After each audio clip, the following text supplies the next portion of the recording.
Practice number 3 of the preseason and access day number 2 for us. And good day today. We got defense coordinator Robert Livingston and also a duo at corner, Preston Hodge and DJ McKinney, as well as some cameo appearances by a couple of the safeties. Cameron Silman Craig and Shiloh Sanders asking some questions. But good access today. And what did you think today?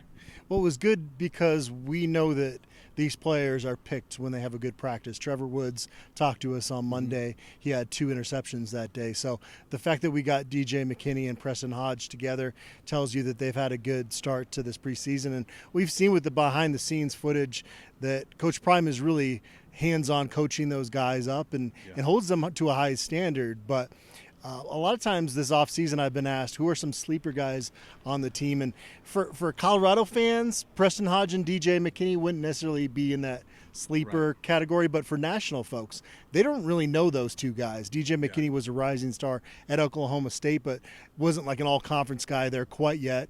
And Preston Hodge, was on an undefeated Liberty team, but it still was not a team that was getting high ratings and got a lot of accolades in that sense. So I think that's a good deal. And transitioning over to talking with Coach Livingston, if those 2 guys are as good as we think they're going to be this season, that allows him to have more freedom at other positions because you can play press man with DJ McKinney, Preston Hodge. You like the versatility of Hodge going inside, outside, Travis Hunter doing the same. And so that is a group that, again, I don't think a lot of people realize how good it is. Yeah, and to your point, I mean, if that duo is as good as they were in the spring, that we were hearing in the spring, and if they're that good with Travis Hunter, that's a major upgrade at corner and slot because I thought Cameron Silman Craig did a good job in that nickel slot role last year. But, if you've got Travis Hunter being able to be down there as opposed to outside and you can move those guys around, I think that's huge because we didn't see a lot of that moving around last year on those corners.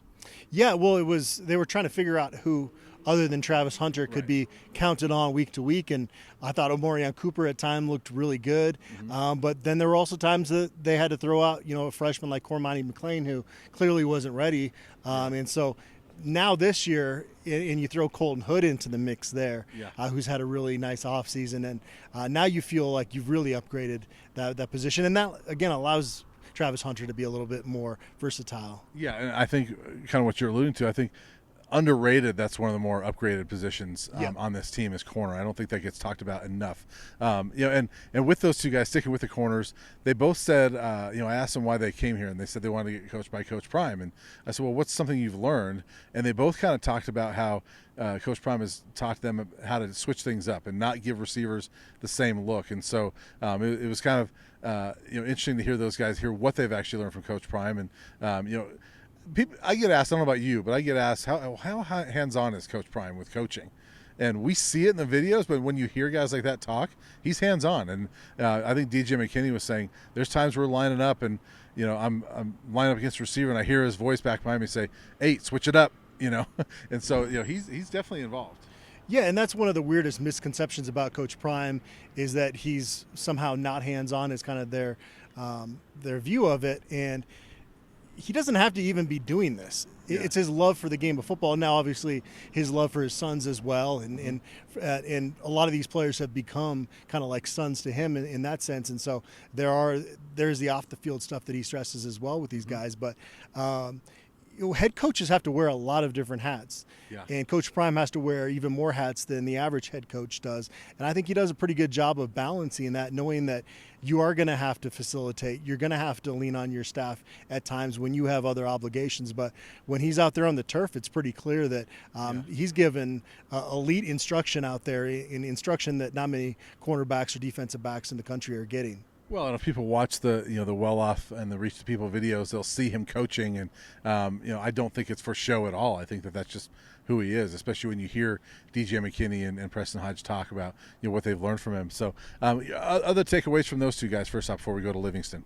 Well, it's funny when Cameron Silman Craig interjects in the press conference and starts asking questions. You only do that stuff if you really respect and like each other. Yeah. And so you see kind of those moments a little bit more with this team, just in terms of the comfortability that they have with each other. And I thought it was a comment that Shiloh made to you during your interview with him at Media Day that really stood out. And he's like, it's not going to take a year or 6 months to be cool with somebody. Yeah. He said, you could hang out with somebody for a day and kind of know how they tick. And I think you're kind of seeing that with some of these guys. But it has taken them to weed out some guys that maybe weren't 100% bought in to kind of get to that point. Yeah, and to your point, I mean, Shiloh was right there too, and there's clearly some camaraderie between those two safeties and two corners, which is good. You want that on the field as well, and Travis is part of that, but Travis is not going to come anywhere near where the media is. We know that for sure. Which is fine by me. You go do your thing out there. Yeah, not criticizing, but that he just doesn't like it, so he's not going to be one that does that. Robert Livingston, first year defensive coordinator, he was asked initially about the headsets, and something that he's like, well, I'm used to that. We've been doing that in the NFL, so nothing new to him. He did say that's a bigger deal of the offense and the defense, but do you make anything of that as far as the headsets this year?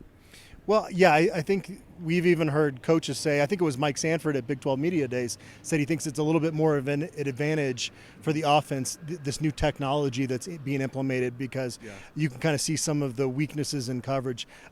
There maybe is some type of benefit for it defensively, but you've got to pick the right player, because that is a different way of playing the game of football when you've got somebody talking to you. If you've been used to, as a Mike linebacker, assessing things and communicating yourself. And so you've got to have a right chemistry there. Right. And so hopefully they can kind of feel that out throughout preseason camp. I would think you probably want to put it with one of the linebackers, right?